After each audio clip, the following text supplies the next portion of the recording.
Olá, meus queridos, boa tarde. Tudo bem com vocês? Espero que vocês estejam todos muito bem. Hoje nós teremos a nossa aula de arte, a nossa primeira aula de arte do quarto bimestre. Isso mesmo. Começamos hoje o nosso quarto bimestre, digamos assim, propriamente dito. Gostaria de agradecê-los pela participação, empenho e dedicação de vocês na realização das nossas avaliações bimestrais referentes ao terceiro bimestre, certo? E também gostaria de pedi-los que vocês continuassem se empenhando, continuassem estudando, tirando as dúvidas, em contato com a gente, tanto nas aulas presenciais quanto nas aulas virtuais, durante esse período do quarto bimestre, tá? É o nosso último período do ano letivo, então aqui nós vamos resolver o que precisa ser resolvido, aprender o que precisa ser aprendido, e para isso a gente conta com a participação, dedicação de vocês e empenho também, certo? Então vamos lá, nós vamos iniciar o capítulo 7, novas perspectivas sobre a arte. Até aqui nós estudamos a arte do ponto de vista onde a arte representava a natureza, representava os sentimentos e emoções dos pintores e também da sociedade como um todo. A gente viu algumas linguagens artísticas presentes nos capítulos anteriores, vimos o que é arte popular, teatro de bonecos, artesanato, então a gente já trabalhou várias linguagens artísticas dentro do nosso livro didático. Quando a gente fala em novas perspectivas sobre a arte, é um outro olhar sobre o trabalho artístico, tá? E esse novo olhar que nós vamos entender agora, nós vamos iniciar de um gênero de pintura, isso mesmo. Do jeito que vocês estudam gêneros textuais, nós também temos os gêneros de pintura, que são os temas, assuntos e aspectos das pinturas, bem como suas características também. Então, nós vamos estudar o gênero natureza morta, isso mesmo. Professora, mas natureza morta quer dizer que está tudo morto? Não é bem isso. Na verdade, a pintura nada tem a ver com morte. Ela não representa e nem simboliza nada ligado à morte. A natureza morta é um tipo de pintura ou fotografia, certo? Onde a gente utiliza objetos que são inanimados, ou seja, objetos que não têm animação, que não têm vida, certo? Já tiveram vida em outro momento, mas aqui eles estão estáticos, parados, tá?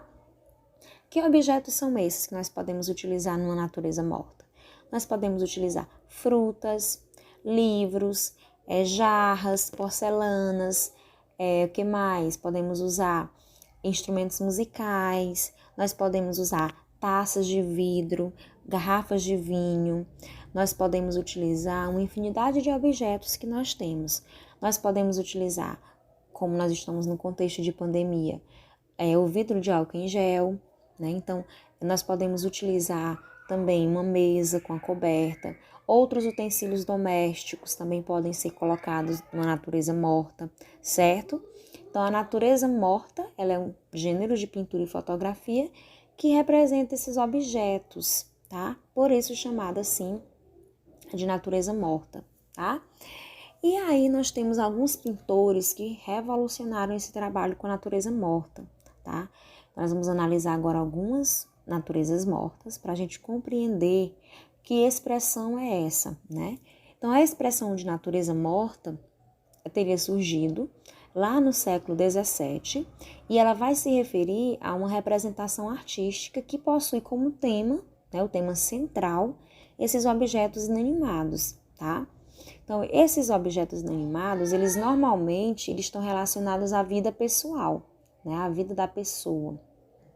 Por isso que eu comentei com vocês uma montagem de natureza morta no cenário que nós estamos vivendo, que é o cenário de pandemia. Então, a gente tem máscara, a gente tem o álcool em gel, algumas pessoas usam protetor facial. Então, são objetos que nós estamos utilizando o tempo todo para se prevenir desse período de pandemia, certo? Então, tem muito a ver com isso, tá? Então, o gênero de pintura natureza morta, eles trazem essas características de valorização da cor, porque se são objetos, eles são objetos simples, comuns, conhecidos por todas as pessoas no seu dia a dia. Só que como ele valoriza a cor, ele faz uso também da sombra e da luz, tá? Então, isso é uma inovação na perspectiva artística, porque até então que nós estudamos até aqui, nós não falamos em luz e sombra, certo? E aqui a gente já vai conhecer o trabalho de luz e sombra. Então, nós temos um objeto que apresenta volume, por exemplo, vamos pensar nas frutas. Elas têm um volume, certo? Aí imaginem elas numa fruteira, tá? Todas lá colocadinhas na fruteira, laranjas e maçãs. Pois bem, você colocou elas sobre a mesa na sua sala, por exemplo, e entrou a luz natural, luz solar na sala. A parte das frutas que vai receber a luz, a gente vai ver nitidamente e vai ficar uma parte escura atrás. Essa parte mais escura atrás representa o volume do objeto.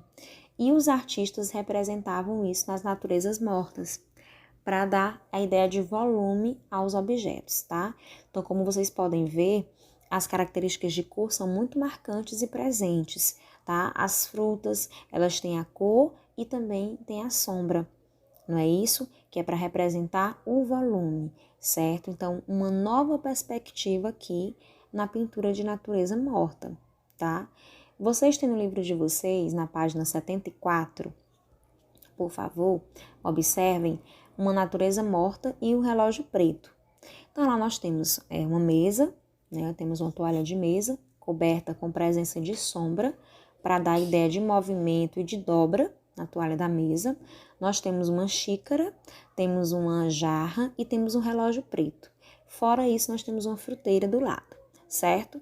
Então, a gente consegue identificar que são objetos comuns, mas vejam que a cor, ela faz total diferença, tá? A representação também da sombra. Na página 75, nós temos uma natureza morta que foi pintada com aquarela sobre papel, tá? De Anita Mafalti. E lá ela representa o quê? Uma caçarola, né? Uma panela de ferro, uma garrafa de bebida e uma fruteirinha com algumas frutas sobre a mesa.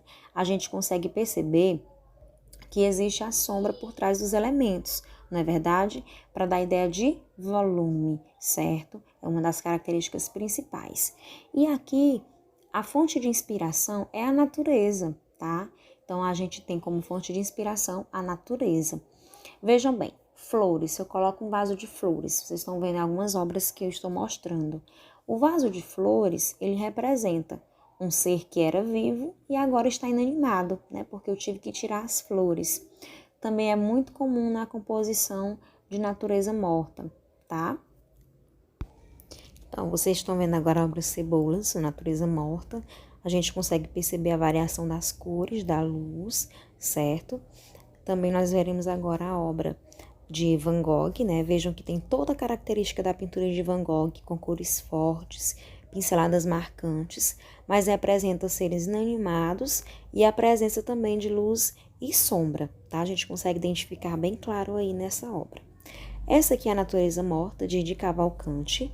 Vejam que ela traz todos os traços de Di Cavalcanti na sua pintura, mas os elementos, a composição, são do gênero natureza morta, tá bem? Agora nós veremos uma natureza morta bem simples, né? Uma fruteira com uvas, também uma fruteira com cebolas e um vaso com uma toalha sobre a mesa, né? Vejam aí que teve as frutas e cebolas espelhadas no vaso. Então, a gente identifica mais uma vez a presença de luz e sombra. A próxima obra, ela tem uma luz marcante, tá? Mas também tem as sombras projetadas dos próprios objetos, das próprias frutas e verduras, tá? Nessa obra a gente consegue perceber bem essa questão de trabalho, perceber bem o trabalho de luz e sombra presente aqui, tá? A gente percebe que não é uma luz natural, é uma luz artificial sobre as verduras e a gente consegue ver que uma parte também cobre a outra com a sombra, tá? Então, a gente consegue identificar todos os traços também do repolho pendurado, já um pouco murcho, certo? Nós chamamos a sombra feita pelos objetos de sombra projetada, porque é uma sombra que vai além do objeto, como nós conseguimos identificar nas obras anteriores, tá certo, meus queridos? Então, agora vai chegar a nossa vez de montar a nossa natureza morta, certo? Eu vou colocar o passo a passo para vocês. Então, queridos, agora é com vocês. Vocês vão escolher uma mesa na casa de vocês, uma toalha para mesa, um centro de mesa, um pano, algo que vocês consigam colocar sobre a mesa, tá? E vão compor com objetos que vocês tenham na casa de vocês e que possam representar um pouco da personalidade também de vocês, tá? Vocês podem utilizar elementos, como eu falei, que se referem ao contexto do que nós estamos vivendo, né? O estudo que vocês estão fazendo com aulas virtuais, livros, podem compor também com vidro de álcool em gel, a máscara. Então, elementos que vocês vão escolher na casa de vocês e montar um cantinho de natureza morta, tá? Depois de montado esse cantinho de natureza morta, vocês vão realizar uma pintura ou uma fotografia, tá?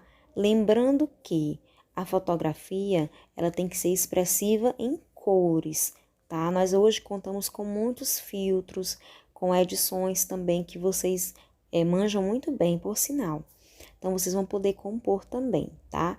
Lembrando que para ser fotografia, precisa sim cumprir os requisitos de sua natureza morta, tá bem?